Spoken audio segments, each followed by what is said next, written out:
হঠাৎ একদিন এই বিড়ালটি দুধের মধ্যে একটা মেডিসিন মিশিয়ে তার মালিককে কাউয়ে ফেলে। তখন বিড়ালটির মালিক মাছ হয়ে যায়। এই মাছটিকে দৌড়ে একটা বয়মের মধ্যে ভরে ফেলে। তখন সেটা পানির মধ্যে ফেলে দেয় আর বিল্লুর ছেলে পুরো দৃশ্যটাই দেখতেছে।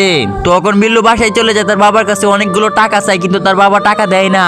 তারপর বিল্লুর ছেলে বুদ্ধি করে তার বাবার মানিব্যাগ থেকে টাকা নিয়ে নেয়। তখন দোকান থেকে গিয়ে একটা অক্সিজেনের পাইপ কিনে ফেলে আর সেটা দিয়ে পানিতে নেমে পড়ে, কারণ যেভাবেই হোক তার মাকে বাঁচাতেই হবে। তারপর কি হয় সেটি দেখার আগে তোমরা যদি মাকে ভালোবেসে থাকো তাহলে এই ভিডিওতে লাইক করে চ্যানেল সাবস্ক্রাইব করে যাবে আর কমেন্টে লিখে যাবে আই লাভ ইউ মা। তখন এই বিড়ালটি এই বয়মটিকে নিয়ে পানির উপরে চলে আসে আর সেটা তার বাবার কাছে নিয়ে যায়, কিন্তু বিড়ালটির বাবা এগুলো দেখে বিড়ালটিকে লাত্তি মেরে ফেলে দেয়। আর এই বাচ্চা বিড়ালটি তখন ডাক্তারের পরামর্শ নেয়। তখন সাথে সাথে চলে যায় বিড়ালটিকে ভালো করার একটা মেডিসিন আনার জন্য।